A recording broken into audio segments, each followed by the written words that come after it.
case you didn't know what a toupee was, it's a man wig. This is my toupee. Sorry. Hello beautiful people and welcome back to my channel. Thank you so much for clicking to watch this video. For today's video, we're going to be doing another makeup and history. If this is your first time watching, Makeup and History is a series on my channel where I put on makeup while talking about a historical event, a scandal from the past, or just a person that fascinates me. In my last upload, I talked about the secret life of MLK and all the things he was doing. I mean, this video honestly was very perplexing. It took a lot out of me to talk about this one. It's very, very good. If you haven't seen it yet, please go and check it out. For today's video, we're going to be doing a highly requested story / scandal, and that is of the Menendez brothers. So many of you guys have asked me to talk about this, and of course I've heard about it before, but when I did more research, there was a lot of things that I didn't know, and maybe some things that you're going to learn today too. It's a mess. It's a really sad story. Really. Before we get into the story, we do have a sponsor for today's video, which I'm very, very excited about, so let's hear from the sponsor.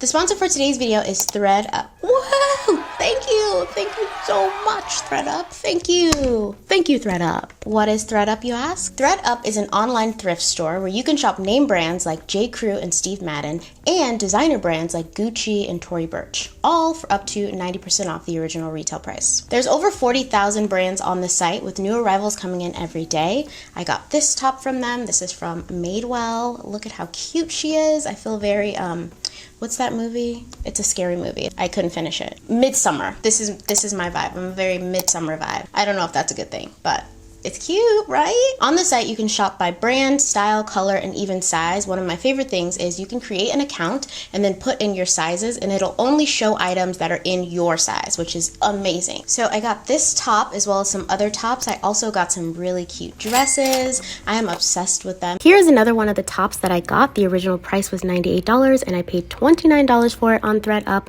I also got these really comfortable pants. As you can see, the ones on the right are $355 and I paid $89. The ones on the left are $60 and I paid $24. And the retail value for all of these items was way more expensive than what I paid for them, and they're still in fantastic condition. The items come in these cute little polka dot packages. So cute! I do have a coupon code for you guys if you want to save 30% off of your first purchase at ThredUp. You can check the link in the description box if you want to start shopping right now, maybe after this video, maybe shop while you're watching the video. That's fun too. I will definitely be purchasing from them again. I love this. I love secondhand shopping. I love it. It's good for the environment. It's good for your wallet. It's good. Thank you so much to ThredUp for sponsoring this video. I sincerely appreciate it.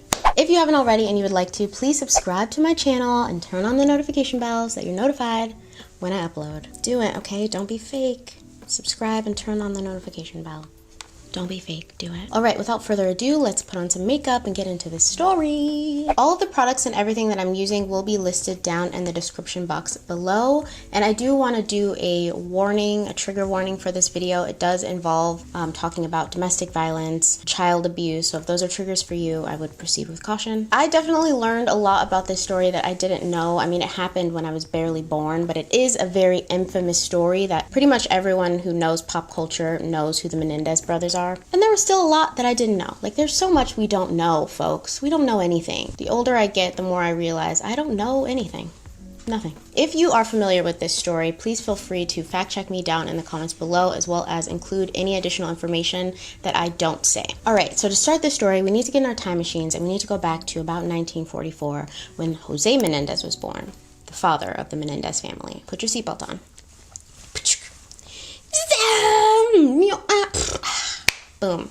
That was a short ride. We're here. Welcome to 1944, and we're in Havana, Cuba. May 6th, 1944, Jose Menendez was born in Havana, Cuba. He was born into a pretty wealthy family. His parents were both professional athletes, and he had two sisters. Because his parents were both professional athletes, they were very competitive, so they encouraged their children to be the same way, especially Jose, because he was their only son. Jose was very talented and driven, but as he got older, his parents said that he became a lot harder to control. He was very macho and kind of a bully. Macho man. In 1959 was when Fidel Castro overthrew the Cuban government, and he began seizing all the property and wealth from the wealthy and middle-class families in Cuba. This included Jose and his family. Because they were celebrities and everyone knew they were pretty privileged, they were targeted by the new government. Fidel Castro's government. So in 1960, when Jose was just 16 years old, he fled from Cuba to the US, and he stayed with some of his family members in an attic. He got a job working as a dishwasher and continued to go to high school in the US. Jose excelled in school here, but he had a really hard time with the adjustment because for the first time in his life, he didn't have power and privilege. And this was really hard on him. Like, he really took this to heart forever. After graduating from high school, his dream was to attend an Ivy League school, but he couldn't afford it, so he attended Southern Illinois University. While attending Southern Illinois University, Jose meets a fine young thing named Mary, who goes by the name of Kitty, and he immediately falls for her. Jose really likes Kitty because to him, she represents the American dream. She's beautiful. I don't know what else is a part of the American dream. What else is a part of the American dream? In his eyes, that was what he needed to be on his way to having his American dream, was a beautiful woman. So Jose began actively going after Kitty, and she had many suitors, but she kind of liked Jose. She liked that he was very, very confident and driven. She also liked that he was really competitive. She did beauty pageants herself, so that was something that was really important to her. They also both really cared about public perception and image. They find out that they have a lot of things in common, and they fall in love and decide to get married. They got married in '63, and they came to Arizona to visit, and that was when I met him. Kitty loved him, I loved him, and that was all that mattered. All right, so they get married, and then after graduating from college, Jose gets a job in business, and Kitty gets a job as a school teacher. Jose became very successful in business very quickly. Like, he began making a lot of money pretty quickly. So after they became pregnant, Jose suggests to Kitty that she stay home and take care of the kids, and he would just work and make all of the money. Kitty wanted to pursue a career in acting, but she agreed to just be a housewife and a mom, which is fine and dandy, but I mean, as you'll see in this story, it always turns out to be a trap, right? Like, I've not seen any scenario or situation where a man is like, just stay home, you stay home, I'll make all the money, don't worry about it. And then wife's like, okay, yeah, I'll stay home and take care of the kids and take care of the house. And then a couple years down the line, he just decides to replace her or leave her, and then what's she gonna do? She has no money. She's been dependent on him for years. It's a trap. Like, I feel like it's always a trap. Show me some examples that it's not, please. All right, so by 1971, they had 2 sons, Lyle and Eric, and they moved to Princeton, New Jersey to raise their family. On the outside looking in, the family looked like they were doing really well. Jose was making a lot of money. Kitty was beautiful. They had 2 healthy boys. They were living in a really nice area. They seemed like they were living the American dream. Again, whatever that means. But friends and family who knew them said that on the outside looking in, they seemed to have the perfect life. However, the truth was far from it. The truth was that Jose was becoming very controlling with his family. He expected his boys to be perfect. They had to have the perfect grades, be the perfect athletes. They had to look perfect. Like, he was very, very controlling. He was obsessed with their image, and they had to be the best at everything or else. Lyle and Eric would do their best to meet their father's standards, but whenever they didn't, he was very cruel and mean, and he would physically, emotionally, and sexually abuse his sons. Jose portrayed himself like a god to his family. He would remind his sons all the time that he was an immigrant who came here with nothing and built all of this wealth and married a beautiful woman and made the American dream. I hate that I keep saying the American dream, but that's what he was trying to do. It was a mission on his part, that he had to become the richest, the most powerful, with the most beautiful sons, with the most beautiful wife, he was going to accomplish everything. Lyle and Eric said that they felt proud of their dad for all of his accomplishments, and because he was very intelligent and talented, and he had done a lot to start from the bottom, basically. He started from the bottom in America, and now he had all of this money and this beautiful family and lots of ways to provide for them, but they also feared him. So they idolized him and feared him at the same time because he was abusive. In Jose's professional career, the people who worked with him said that he was generally a person to stay away from. So he was also mean at work. Just a dick all around. People who worked with Jose professionally said that he could be very ruthless and vindictive, but that he was also talented and driven, and this caused him to move up a lot. Like, he got promoted very quickly, and he worked in multiple industries. I think he was a music record exec, and then he became a movie exec. He was very successful, but he was also widely disliked. Like, many people said that he was a terrible person, which is interesting. I would love to hear you guys' thoughts on this. Like, do you feel that American culture rewards assholes? Like, I feel like a lot of American culture props up people who are terrible, shitty people willing to do terrible and shitty things, and that's how you become really successful. I would really like to know what you guys think about this. Like, is it an American thing, or am I just making this up? Like, is Jose an anomaly? I don't know. I feel like a lot of CEOs are psychopaths. Like, people high up in business situations are psychopaths. But I could be wrong. Jose's ruthlessness granted him a lot of success and power. He continued to be promoted to high-level positions in various industries, and it seemed as though the more power he got, the worse he became to everyone around him. Like, the more power he had, the more abusive he was to everyone. Jose also became very abusive of Kitty. He would emotionally and physically abuse her in front of the children. I heard and saw her get beaten by my dad. And your mother was battered? Battered. Physically? Emotionally? Physically, certainly emotionally. Kitty would always do her best to maintain the family's perfect image on the outside, so she never really let anyone know about the abuse, but people who were close to her, like few people, knew that she wasn't really doing that well. She became an alcoholic, she was addicted to prescription medications, and as the boys got older, they also began becoming very abusive towards their mother. It's not totally clear if Kitty was aware that Jose was also abusing the children. Lyle, the oldest son, said that he tried to tell his mother when he was younger that his father was sexually touching him, but that she didn't believe him. So I don't know if she either was also just getting beat and emotionally abused all the time by Jose, that when it was happening to her son, she didn't really see an issue with it. I don't know.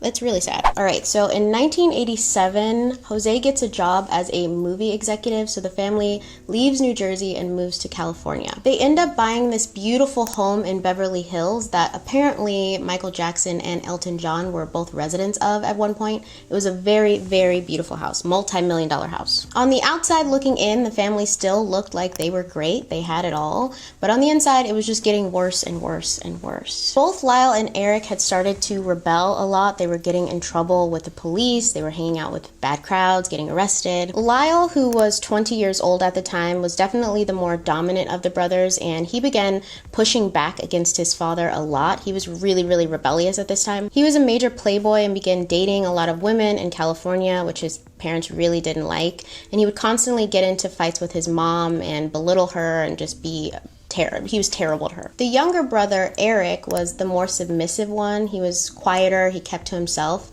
He was still in high school and was getting ready to attend UCLA. He was playing tennis, and he was still pretty much dominated by his father and whatever his father wanted. He would get into trouble with his brother and start breaking the law and just doing things to rebel, and he said he did this in a way to try and prove his manhood, because since he was so submissive, his father would accuse him of being gay. Jose is the worst. Like, he just sounds like the worst person. I hate this dude. After moving to California over the next 2 years, from 1987 to 1989, the family's dynamic just got worse and worse.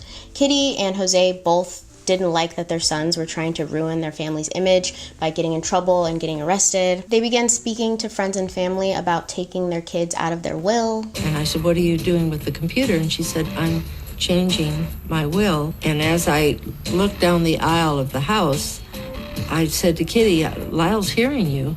He's going to know that you're changing your will right now." And she said, "I don't care." She said, "They know I'm not going to give them any money." Kitty also finds out that Jose is having an affair. She learns that he's having an 8-year affair with a woman who lives in New York, and this makes her very depressed. Not only is he having an affair with someone in New York, he also is soliciting prostitutes in California, so he's just cheating on her with everyone. Finding this out made Kitty even more depressed, and she became worried that Jose was going to leave her after he told her not to work. Don't work, just take care of the family, I'll take care of everything. Don't have any independence, any freedom. Please just become reliant on me, depend on me for everything. Can you imagine? Ugh.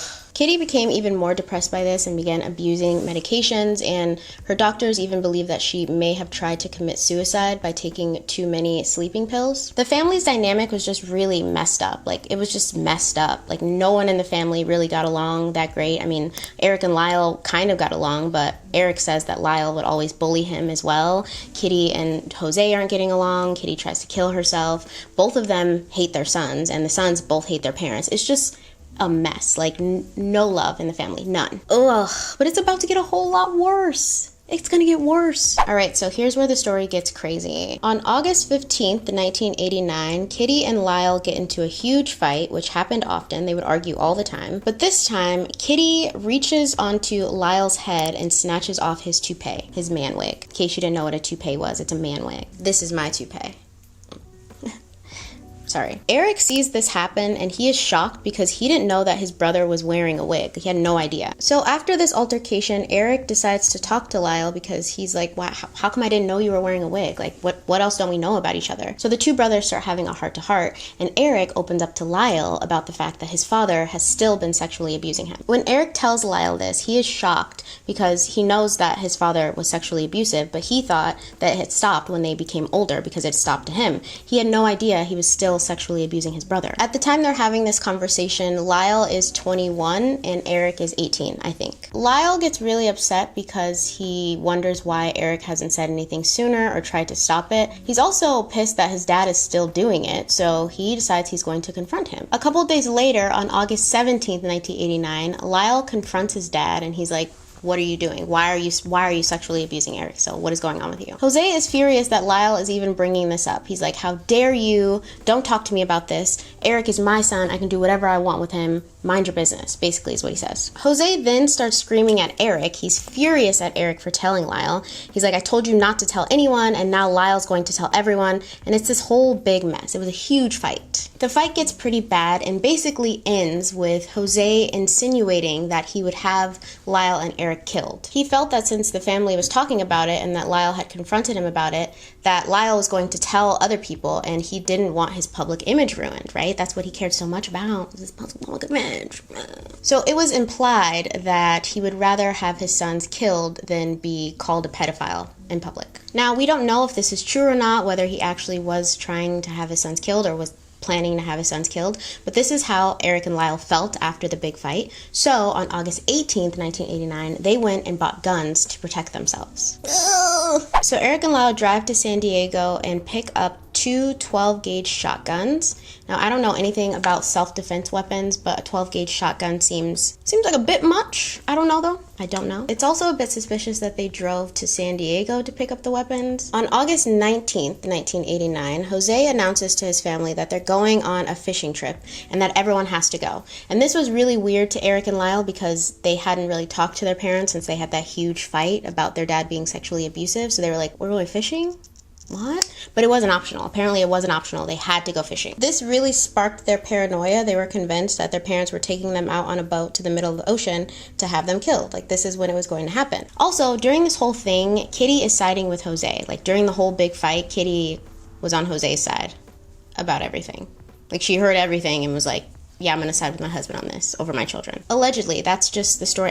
Listen, you guys, I wasn't there. All right, moving on. August 19th, they go on this fishing trip, and Eric and Lyle were convinced that they were not going to make it back. As soon as they got on the boat, they can tell that it was like a weird vibe. My mom was upset that there were more people on the boat than she anticipated. I guess she had only expected the boat captain to be there. And I remember thinking, why should she care? The captain on the boat said that the family was acting weird the entire time. The sons, Eric and Lyle, stayed on one part of the boat and the parents stayed on another part of the boat. They didn't interact with each other at all. And they also didn't go fishing. It was a very strange trip. When they got back, the boys were thrilled that they hadn't been killed, but it was still just such a strange trip, and they still thought that they were going to be killed. Like, they thought that plan had just failed and that their parents were still planning to kill them. So they were relieved but also terrified. Now, all of this is coming from the perspective of Eric and Lyle because Kitty and Joe are no longer with us. So I don't really know how true any of this stuff is, but this is the story that this is their side of the story. It's the only one we have. On August 20th, 1989, Eric and Lyle became convinced that their parents were going to kill them. It hadn't worked the day before when they went on the fishing trip, so tonight was going to be the night because their dad was demanding they be home. So they decided that they were going to kill them first. They're going to take the shotguns that they bought and they're going to shoot them. And that's exactly what they did. On the night of August 20th, 1989, Eric and Lyle go into the den where their parents were sitting and just start loading off. They shoot their dad in the back of the head, and then they shoot their mom multiple times while she was trying to get away.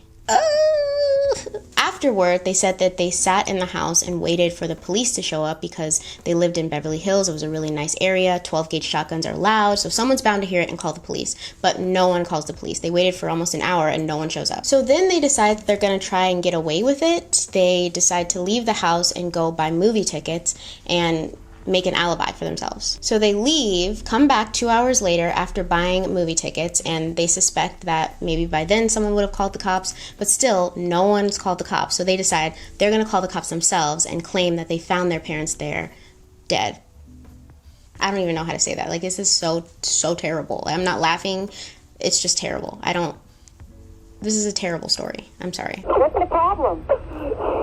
Someone killed my parents. Pardon me? Were they shot? Yes. They were shot? Yes. Who was the person that was shot?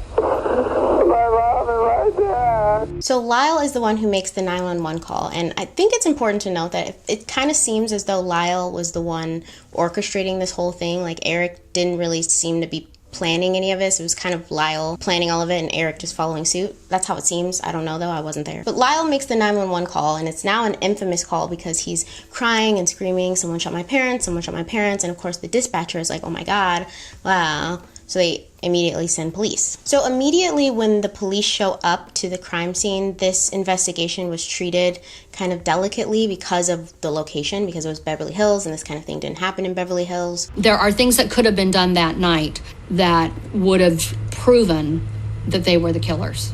The murder weapons were in their cars. Nobody bothered to look. Both brothers had gunshot residue on their hands. At the time, we felt they were victims, and you're not going to press them because their parents just got blown away. They automatically assume that it was a mob hit because of who Jose was, or that it was a burglary gone wrong because they were wealthy. Like, they assume everything other than the kids did it, and because that's really shocking. Like, it was a shocking thing, so they don't suspect that the boys did it at all. The story, of course, becomes national news, and everyone is shocked and horrified by what's happened. People who knew Jose weren't that surprised though, because he was so widely disliked. They assumed that he kind of had it coming and that Kitty was just a casualty. I don't think anyone suspected that it could have been Eric and Lyle that did it, except the captain of the boat. The guy who was the captain of the boat for the fishing trip that they went on. I turned on the television and broadcast or whatever says, rich Beverly Hills couple shot to death. And I turned around to my roommate and I said, that's the Menendezes, and the kids shot him.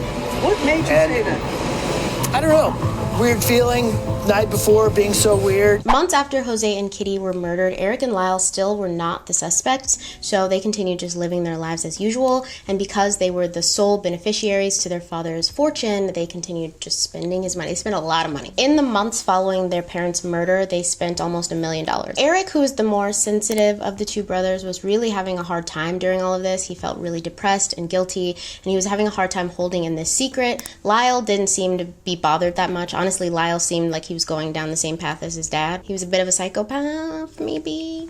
Allegedly, I don't know. But Lyle wasn't as affected as Eric was. Eric felt that he had no one to talk to, so eventually he opened up to his therapist and told him what happened, what really happened. His therapist, a man named Dr. Oziel, is of course shocked by this information, and he tells Eric that he needs Lyle to come in also. He needs both of them to come in and talk to him about what happened. So Lyle also comes in, and he's upset that Eric told the therapist about it. He's like, why are you telling people? Don't tell anyone. Eric thought it was a safe space. I don't know. But it wasn't. Dr. Oziel then makes a business proposition for them, and he tells them, like, hey, I'll keep you guys a secret if you give me money, basically. He extorts them. Lyle is, of course, pissed off by this, but there's not really anything that he can do because now Dr. Oziel has this information that could get him in trouble, so he agrees. And then after that, Dr. Oziel begins taping Eric's sessions. So he begins taping his confessions where he's talking about killing his parents, and he records them and stores them away, and then he tells his secretary, hey, if anything happens to me, this is where the evidence is about the kids who killed their parents, my patients who killed their parents. And he tells his secretary to take it to the police if something were to happen to him. He was especially scared of Lyle. He said that he felt Lyle would have done something, but he wasn't worried that Eric was going to do something. He was worried about Lyle, so he did this just in case. Now, allegedly, he was sleeping with his secretary, so the woman that he told where the tapes would be hidden, he was sleeping with her, and they get into a huge fight. They break up or whatever. So she's upset, and she decides she's gonna get back at him by taking the tapes to the police and telling on Eric and Lyle. So that's how they got caught, because Eric's therapist was a piece of shit, cheater, extorter, and his mistress went to the police and told them. As soon as the police have this information, they go and arrest Eric and Lyle, of course, and because they have evidence of it, Eric and Lyle confess, and it becomes this huge story, like crazy story of these rich kids who killed their parents to get their inheritance. That's the way that it was portrayed. That's the way at least I thought it was why they killed their parents, because they wanted to have all the money. I don't. That's the way it was portrayed in the media. And maybe that is partially true because they did know that their parents were going to take them out of their will, or their parents had talked about it. I don't know. Anyways, the case goes to trial and it becomes a spectacle because it's televised and it has all of these elements that everyone is so fascinated by. The story becomes very sensationalized. Both Eric and Lyle admit that they killed their parents, and their defense is talking about why they did it. They talk about the physical and emotional and sexual abuse that they endured basically their entire lives. And the jury is really moved by this. Like, everyone who hears it is very, very touched and they feel really bad for them. The prosecution also tells really damning evidence about Eric and Lyle. They bring up the fact that they were going to get taken out of the will, so that was a motive to kill. They find out that Eric had written a screenplay a year prior where he talked about killing his parents. Like, he wrote a play about murdering your family. So that's a little weird. Also, the fact that they brought the weapons ahead of time, it was premeditated. They spent all this money after they'd done it. Like, a lot of things didn't look good for them. The verdict for the first trial ends in a hung jury. They couldn't decide to convict them or not. I think the case that they made about enduring the sexual abuse their entire lives really impacted people a lot. But they were retried again because the state couldn't have them just going off and living lives now. That wasn't gonna work. During the second trial, the judge did not allow any information about the sexual abuse at all. It was just based on the murder and what had happened. So this time, both Eric and Lyle received 2 counts of first-degree murder, and they were sentenced to prison without the possibility of parole. They've currently been in prison for 30 years, almost 30 years, and they've both tried to appeal their convictions multiple times, but it's never really worked. I think the magnitude of this case, because it is so infamous, it'd be really hard to get a turnover on that. Oh, but I don't know. I feel like this case was really sad to me. Like, this story, it was really sad. It was sad when I believed that they killed their parents just for inheritance, but it's even more sad if they killed their parents because they felt that their parents were going to kill them. And just to hear that they just had this terrible relationship pretty much their entire lives. Like, they didn't ask to be born into a family with a father that was going to abuse them. Nobody asked for that. No one asked for that. This case is very similar to the Gypsy Rose and Dee Dee Blanchard story, where Dee Dee Blanchard was just a terrible, terrible human being. Like, human garbage. This is a similar situation, I feel. Like, if you're born into a family where your parents make you feel like they own you and they can do whatever they want to you, what do? Like, Eric talked about the fact that he wanted to run away and he thought about running away multiple times, but he feared that with his father's money and influence, like how much power his father had, that he would be able to find him. Wherever he went, he would find him. So he didn't really feel like running away was an option. Maybe it was, maybe it wasn't. I don't really know. I don't know. It's a tough situation to be in. Very sad. Very, very sad. Alright, you guys, that's it for this video. Please be sure to let me know down in the comments below what you guys think. Did you enjoy this? Did you learn something? Are you sad at the world that these kinds of things happen? Because I am. Please be sure to let me know what you guys think. Share your thoughts in the comments below. I love reading what you guys have to say about these kinds of things. Also, don't forget to check out ThredUp. You guys can use the code Cydnee for an additional 30% off your first order.